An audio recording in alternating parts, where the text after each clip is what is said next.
The morning sun cast long shadows through the tall windows of Riverside County Courthouse as people slowly filled the wooden benches.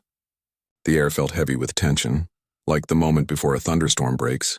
In the third row, Lisa Rodriguez sat with her hands folded protectively over her rounded belly, her 7-month pregnancy making the hard bench even more uncomfortable than usual. She glanced nervously at her lawyer, Mr. Peterson, who was shuffling through papers with the focused intensity of someone preparing for battle. His gray hair was perfectly combed, and his expensive suit suggested he had handled cases like this many times before. But Lisa could see the concern in his eyes when he looked at her. "Are you feeling all right?" he whispered, leaning closer. "You look pale." Lisa nodded weakly, though she wasn't sure if that was entirely true. The morning sickness had been particularly bad lately, and the stress of today's hearing wasn't helping. She had barely been able to keep down the piece of toast her sister had insisted she eat for breakfast. "I'm fine," she whispered back, "just ready to get this over with." Across the courtroom, David Chen sat with his own legal team. Lisa tried not to look at him, but she could feel his presence like a weight pressing down on her chest. They had been married for 3 years and she had thought they were happy. The house in the suburbs, the joint bank account, the talks about starting a family. It had all seemed perfect until 6 months ago when everything came crashing down. The discovery had been accidental, as these things often are. Lisa had been looking for David's insurance papers when she found the hotel receipts hidden in his desk drawer. Then came the credit card statements showing expensive dinners at restaurants she had never been to. When she finally confronted him, the truth had poured out like water through a broken dam. David had been having an affair for over a year with someone from his office. Not just any someone. His assistant, Victoria Walsh, a woman 10 years younger than Lisa with perfectly styled blonde hair and a smile that could charm anyone. The betrayal had cut deep, but what made it worse was Victoria's reaction when Lisa had called her. "He was never really happy with you anyway," Victoria had said with a cold laugh. "He told me so many times, 'You're just convenient, like an old comfortable chair.'" Those words had haunted Lisa for months. Even now, sitting in the courtroom, she could hear Victoria's voice echoing in her mind.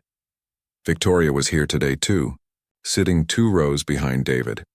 She wore a designer dress that probably cost more than Lisa made in a month, and her jewelry sparkled under the courtroom lights. But there was something different about her today. Instead of her usual confident smirk, she seemed nervous, fidgeting with her purse strap and checking her phone every few minutes. The reason for today's hearing was sitting in Lisa's womb. When she had discovered she was pregnant 3 months after learning about David's affair, the timeline had become crucial.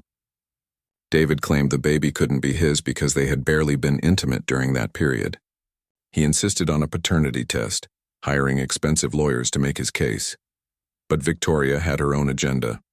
She had started showing up at Lisa's workplace, at her grocery store, even at her doctor's appointments, always with that same cold smile, always making little comments designed to hurt, trying to trap him with a baby that might not even be his. Victoria had said just last week when she appeared at Lisa's prenatal yoga class. "How desperate can you get?" The other women in the class had looked uncomfortable, and Lisa had left early, her face burning with embarrassment and anger. That night she had cried until she made herself sick. Judge Catherine Martinez entered the courtroom with the quiet authority of someone who had seen every kind of human drama imaginable. She was a small woman, but her presence filled the room as everyone rose to their feet. Her dark eyes surveyed the scene before her, taking in the obvious tension between the parties. "Please be seated," Judge Martinez said, her voice clear and firm.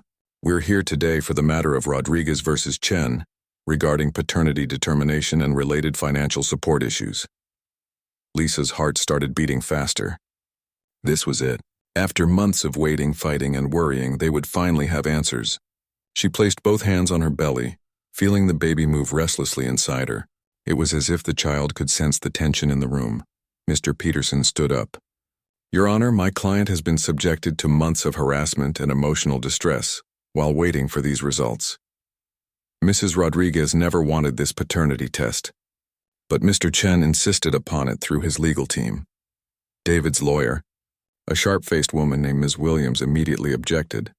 "Your Honor, my client has every right to establish paternity before accepting financial responsibility for a child that may not be his." The timeline of intimacy between the parties makes paternity questionable.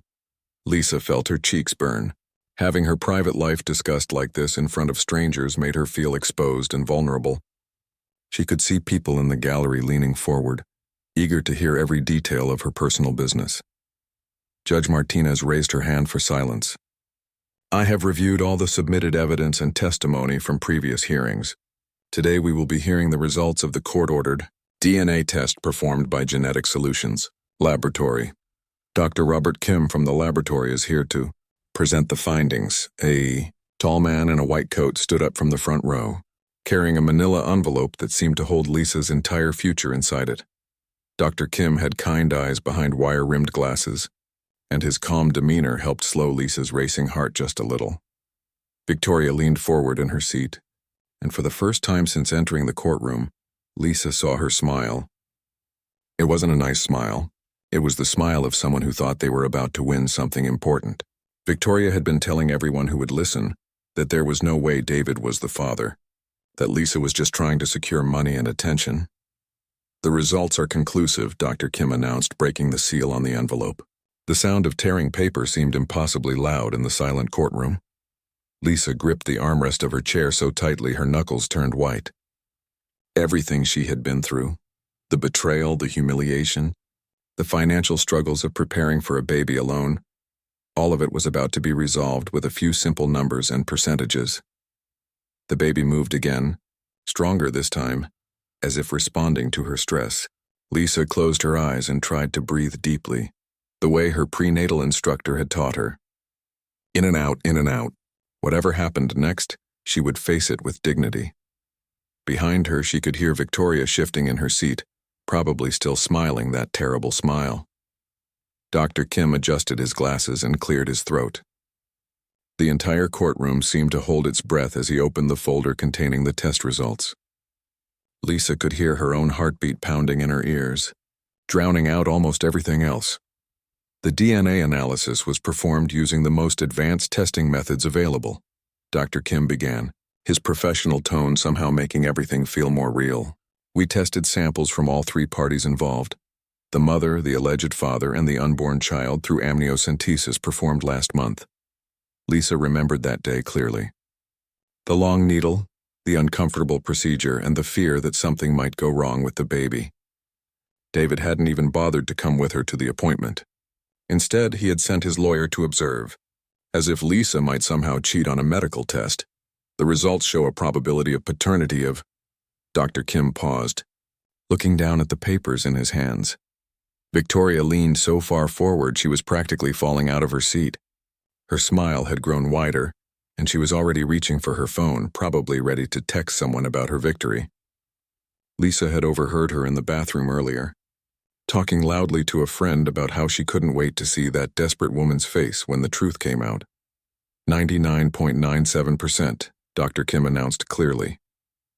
David Chen is the biological father of Lisa Rodriguez's unborn child. The silence that followed was so complete that Lisa wondered if she had gone deaf.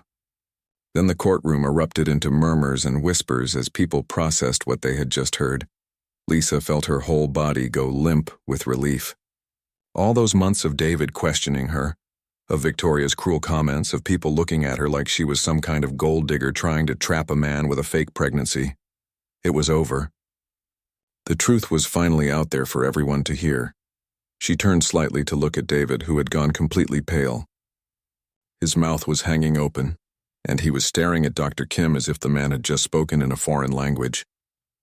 His expensive lawyer was frantically writing notes, probably already calculating how much this was going to cost her client in child support.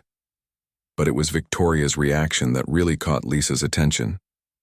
The confident smile had vanished from her face like someone had flipped a switch. Instead, she looked like she had been slapped. Her perfectly applied makeup couldn't hide the shock and anger that was spreading across her features. The phone in her hand seemed forgotten as she gripped it so tightly her knuckles were turning white. Judge Martinez banged her gavel as the noise in the courtroom continued to grow. Order! I will have order in my courtroom! The room gradually quieted down, but the tension was thicker than ever. Lisa could feel dozens of eyes on her, and for the first time in months she didn't feel ashamed. She straightened her shoulders and placed both hands protectively over her belly. Mr. Peterson leaned over and whispered, "How are you feeling? Do you need some water?" Lisa nodded, realizing her mouth was completely dry. A court clerk brought her a small paper cup filled with cold water, and she sipped it gratefully. The baby was moving more actively now, as if celebrating the news.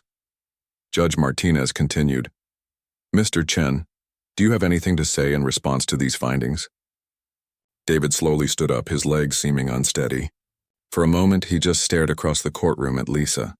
She tried to read the expression on his face, but it was a mixture of so many emotions, shock, guilt, maybe even regret, that she couldn't make sense of it. I didn't think," he started, then stopped. His lawyer tugged on his sleeve, probably warning him not to say anything that might hurt his case later. "I need a moment to consult with my client," Ms. Williams said quickly. "Take all the time you need," Judge Martinez replied, but her tone suggested she wasn't particularly sympathetic to David's situation. While David and his lawyer whispered urgently to each other, Victoria suddenly stood up. Her face had gone from shock to furious, and she was glaring at David like she wanted to march over there and shake him. "This is ridiculous," she called out, her voice cutting through the courtroom.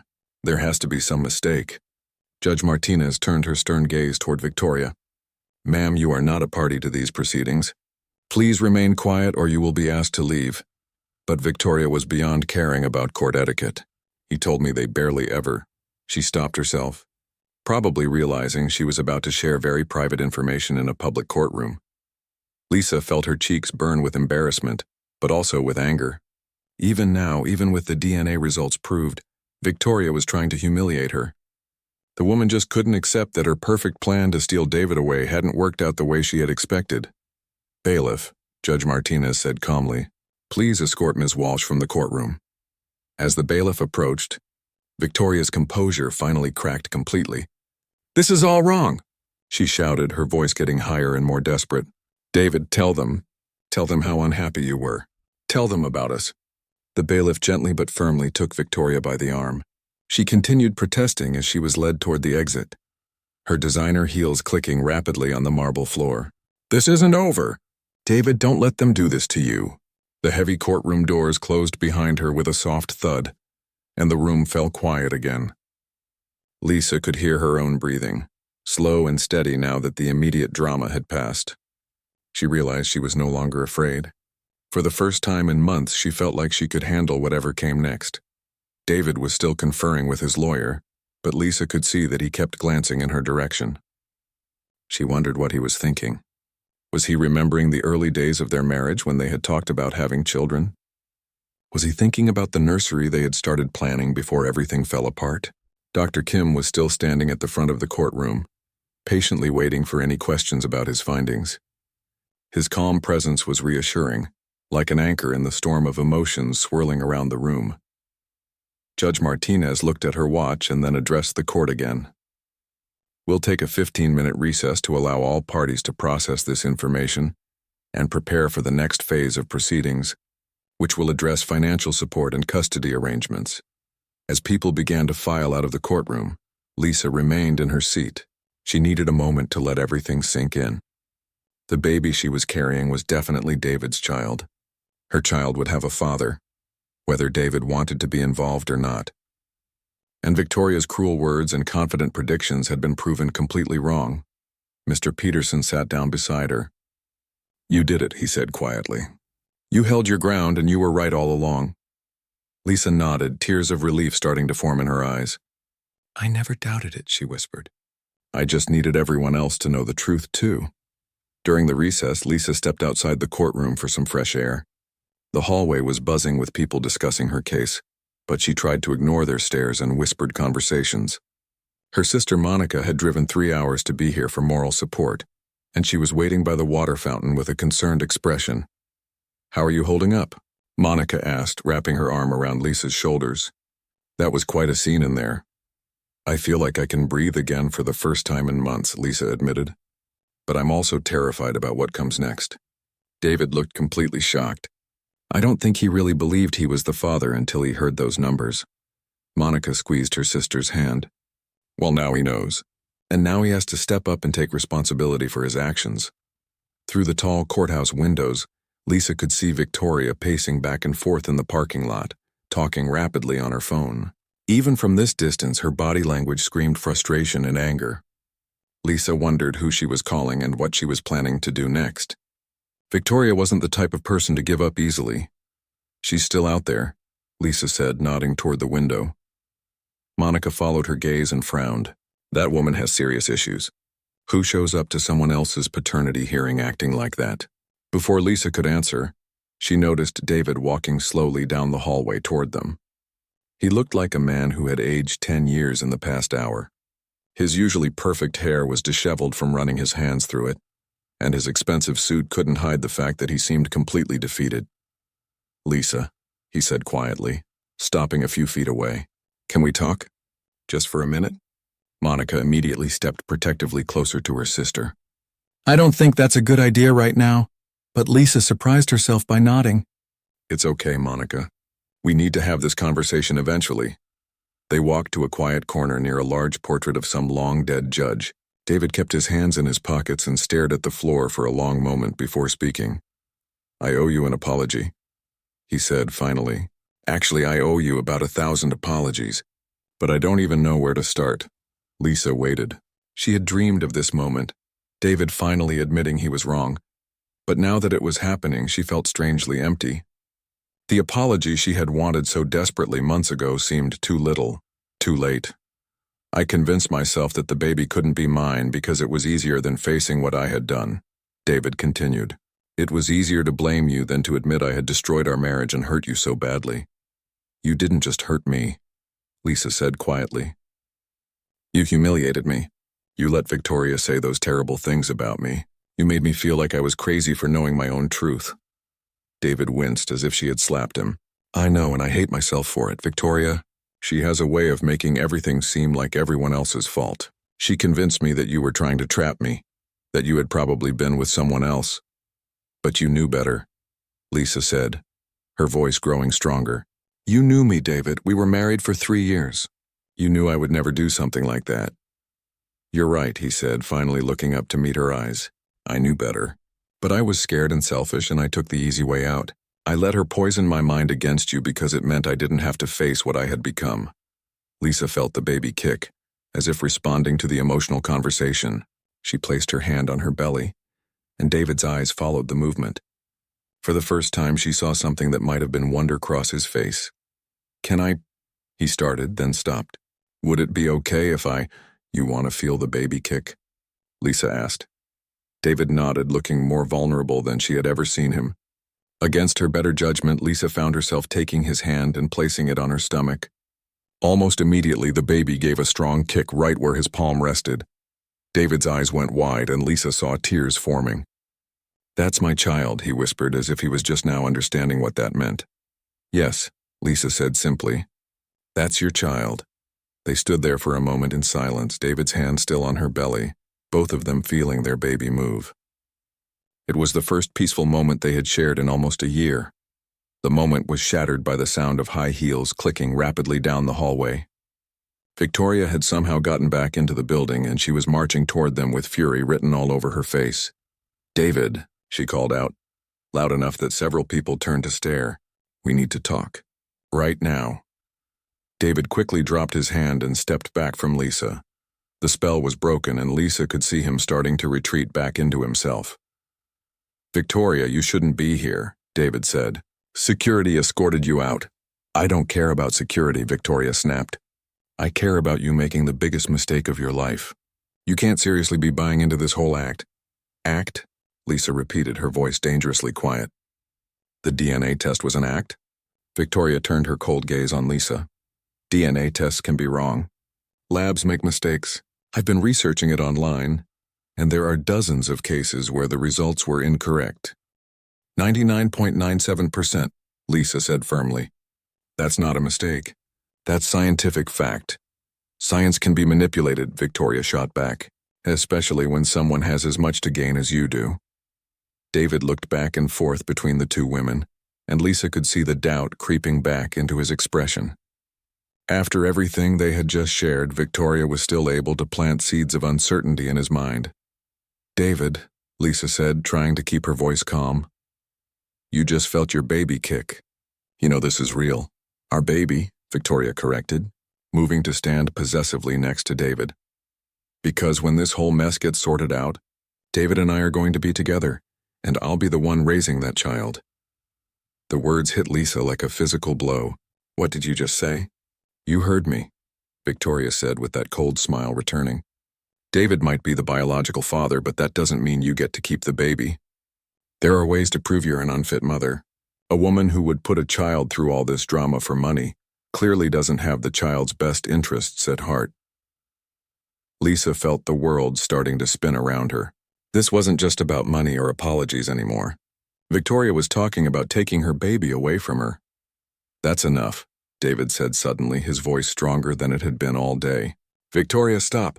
Just stop. But Victoria wasn't finished. You're going to thank me for this someday. David, when you're not paying child support to a woman who trapped you, when we're raising your child the right way, you'll understand that I was fighting for our future. The bailiff appeared at the end of the hallway, having been alerted to Victoria's return, but the damage was already done. Lisa could see the determination in Victoria's eyes, and she realized this wasn't over. Not by a long shot. When court resumed, the atmosphere felt completely different from before. Victoria had been permanently banned from the building, but her threat still hung in the air like storm clouds. Lisa sat with her hands trembling slightly, Monica beside her for support. The idea that someone might try to take her baby away had shaken her more than anything else that had happened. Judge Martinez noticed the tension immediately. I've been informed there was some disruption during our recess. Let me be clear. This court will not tolerate any form of intimidation or harassment of any party involved in these proceedings. David's lawyer, Ms. Williams, stood up looking uncomfortable. Your Honor, we'd like to request a brief continuation to reassess our client's position in light of the DNA results. Absolutely not, Mr. Peterson replied firmly, rising to his feet. My client has been through enough. We're here to establish child support and custody arrangements, not to give Mr. Chen more time to figure out how to avoid his responsibilities. Judge Martinez raised her hand for silence. The DNA results are conclusive, and we will proceed with the matter at hand. Mr. Chen, please approach the bench. David walked slowly to the front of the courtroom, his steps echoing in the quiet space.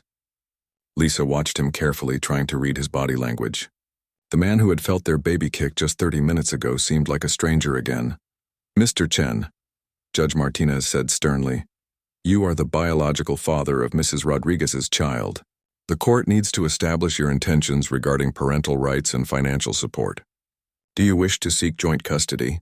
David was quiet for so long that Lisa began to worry he might faint. Finally, he spoke in a voice barely above a whisper. I need to do the right thing, Your Honor. And what do you believe is the right thing? The judge asked. I want to support my child financially, David said. But as for custody, he turned to look at Lisa across the courtroom. I don't know if I'm ready to be a father. I don't know if I deserve that chance after what I've done. Lisa felt a mixture of relief and sadness wash over her. Part of her was glad he wasn't trying to fight her for custody, but another part felt sorry for her unborn child who might grow up without a father's love. Judge Martinez nodded thoughtfully. The court appreciates your honesty, Mr. Chen. However, I want to make something very clear. Her voice grew stern. Being ready and being responsible are two different things. This child will be your legal responsibility regardless of your personal feelings. I understand, Your Honor. Good. Now, regarding financial support, we'll need to review your income and assets to determine appropriate child support payments. Ms. Williams presented a folder thick with financial documents. As the numbers were read aloud, Lisa's eyes widened. David made significantly more money than she had realized even during their marriage. The proposed child support amount would be enough to ensure her baby had everything needed and more. But then something unexpected happened. Lisa's phone, which was on silent in her purse, began vibrating insistently. Monica noticed her sister's distraction and whispered, "What's wrong?" Lisa quietly pulled out her phone and saw 17 missed calls from her neighbor, Mrs. Patterson, and several urgent text messages. The most recent one made her blood run cold. Lisa, someone broke into your house. I called police. Come home now. Lisa's face went white as she read the message. Her hand started shaking so badly she could barely hold the phone. Monica leaned over to read the screen and gasped audibly. "Your Honor," Mr. Peterson said, noticing his client's distress. "Mrs. Rodriguez seems to have received some urgent news. May we have a brief recess?" Judge Martinez looked at Lisa with concern. "Mrs. Rodriguez, are you all right?" Lisa stood up unsteadily, her 7-month pregnancy making it difficult to move quickly. "Someone broke into my house," she said loudly enough for the whole courtroom to hear. "My neighbor called the police." A murmur rippled through the courtroom. David turned around sharply, genuine concern on his face for the first time in months. Even he seemed to understand that this was too much of a coincidence to ignore. Mr. Peterson was already on his phone with Lisa's neighbor. After a brief conversation, he hung up with a grim expression. "Mrs. Rodriguez, I think we need to call Detective Harrison immediately." "Why?" Lisa asked, though she was starting to suspect she already knew the answer. "Because according to your neighbor, whoever broke in didn't take any electronics or jewelry. They went straight to the nursery you've been preparing for the baby. Everything in that room was destroyed." The courtroom fell completely silent. Lisa felt like she couldn't breathe. Someone had gone into her home and destroyed the baby's room, the crib she had saved for months to buy, the tiny clothes she had been collecting, the mobile with dancing elephants that played soft lullabies. Judge Martinez banged her gavel. "Bailiff, please contact the police immediately. This appears to be related to our current proceedings." David stepped forward. "Lisa, I'm so sorry. This has gone too far." "You think Victoria did this?" Lisa asked, though they all knew the answer. Before David could respond, Ms. Williams approached the bench. "Your Honor, I need to inform the court that my client received several disturbing text messages from Ms. Walsh during the recess. I have them here if you'd like to review them." Judge Martinez examined the phone Ms. Williams handed her, and her expression grew darker with each message she read. These messages contain explicit threats against Mrs. Rodriguez and her unborn child. "Bailiff, please contact law enforcement immediately and have Ms. Walsh located for questioning." Lisa sank back into her chair, overwhelmed by everything that was happening. In the span of a few hours, she had gone from vindication to terror. Victoria wasn't just angry about losing David. She was escalating to dangerous behavior. Monica put her arm around her sister. "We're going to get through this," she whispered. "The police will catch her and she'll face consequences for what she's done." But Lisa was thinking about something else entirely. "What if she comes back?" she whispered. "What if she tries to hurt the baby when it's born?" David overheard and walked over to them, his face pale with guilt. "I'll make sure that doesn't happen," he said quietly. "This is my fault. I should have stopped her months ago when she started harassing you." "Why didn't you?" Lisa asked, looking up at him with tears in her eyes. David sat down heavily in the chair beside her. "Because I was a coward. Because it was easier to let her be angry at you than to deal with my own guilt. Because I thought if I ignored the problem it would just go away." Judge Martinez called for order as police officers began arriving in the courtroom. "We're going to adjourn for today while law enforcement investigates these matters. Mrs. Rodriguez, do you have a safe place to stay tonight?" Lisa looked around the courtroom feeling lost and frightened. Her house was no longer safe. Victoria was somewhere out there planning who knew what, and she was 7 months pregnant with nowhere to go. "She can stay with me," Monica said immediately, but surprisingly it was David who spoke up next. "Actually, Your Honor, I'd like to provide security for Lisa and the baby. It's the least I can do given that my poor judgment put them in this situation." Lisa stared at him in shock. After everything that had happened, David was offering to protect her from the woman he had chosen over her just months before. 3 days later, Lisa sat in Detective Harrison's office, still trying to process everything that had happened. The detective was a kind woman in her 40s who had handled dozens of stalking cases over her career, but even she seemed surprised by the extent of Victoria's behavior. "We found her at a hotel about 20 miles outside the city," Detective Harrison explained, sliding a folder across the desk. "She had been planning this for weeks. We found detailed notes about your daily routine, photos of your house, even a fake ID she was planning to use to get into the hospital when you give birth." Lisa felt sick to her stomach. She was going to try to get into the hospital? "According to the notes we found, she had this fantasy that if she could somehow prove you were an unfit mother, she could convince David to seek custody and then raise the baby as her own." "Monica," who had barely left Lisa's side since the break-in, shook her head in disbelief. "That's completely insane. Mental health professionals will evaluate her," the detective continued, "but based on the evidence we've collected, she'll be facing multiple serious charges. Breaking and entering, stalking, harassment, making terroristic threats. She's not going to be bothering you anymore." Lisa leaned back in her chair, finally allowing herself to feel a tiny bit of relief. "What about the things she destroyed in the nursery?" "Mr. Chen has already spoken to our victims' compensation coordinator. He's insisting on replacing everything and paying for additional security measures for your home." That was another surprise Lisa was still adjusting to. Over the past 3 days, David had completely transformed from the selfish man who had abandoned her for another woman into someone who seemed genuinely committed to making things right. He had hired a security company to install cameras and a new alarm system at her house. He had personally gone to 3 different baby stores to replace every item Victoria had destroyed, even tracking down the exact same mobile with dancing elephants that had taken Lisa weeks to find originally. Most importantly, he had voluntarily agreed to a child support amount that was more than the court would have required. When they left the police station, David was waiting for them in the parking lot. Lisa had agreed to meet with him one final time before the baby was born to discuss their future arrangement. "How did it go?" he asked, falling into step beside them as they walked toward Monica's car. "Victoria won't be getting out on bail," Monica answered before Lisa could speak. "The judge considered her a flight risk and a danger to the community." David nodded grimly. "Good. I should have done something about her behavior months ago. I should have protected you instead of enabling her." They reached Monica's car, but nobody made a move to get in.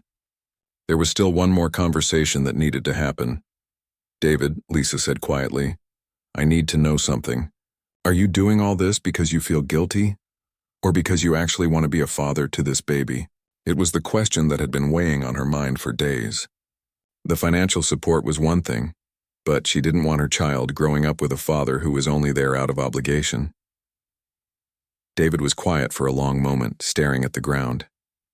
When he looked up, Lisa saw something in his eyes she hadn't seen in over a year: honesty. "Both," he said simply. "I feel guilty every day for what I put you through. But when I felt the baby kick the other day, something changed inside me. I realized this isn't just about making up for my mistakes.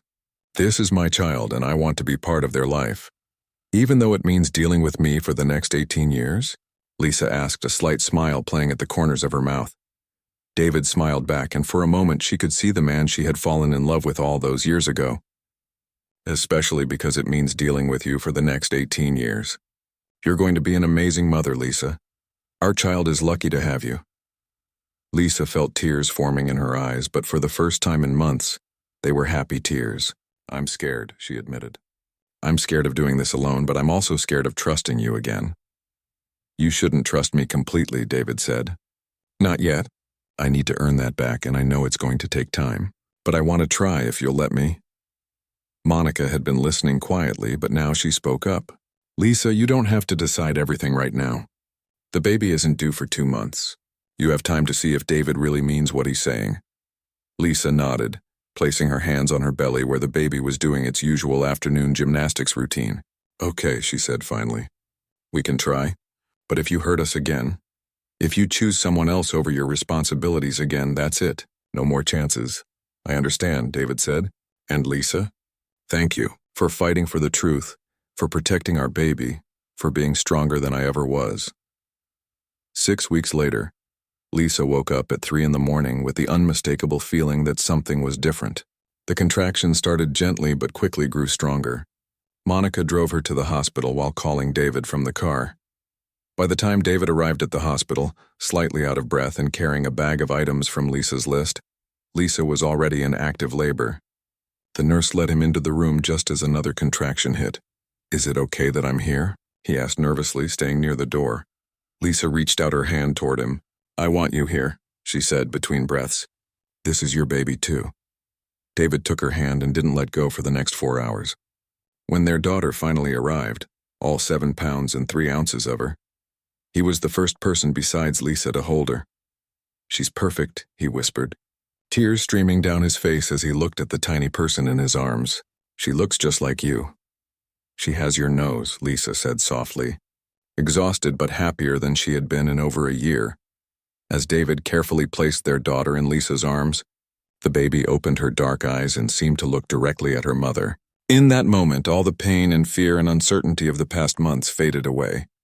This was what mattered.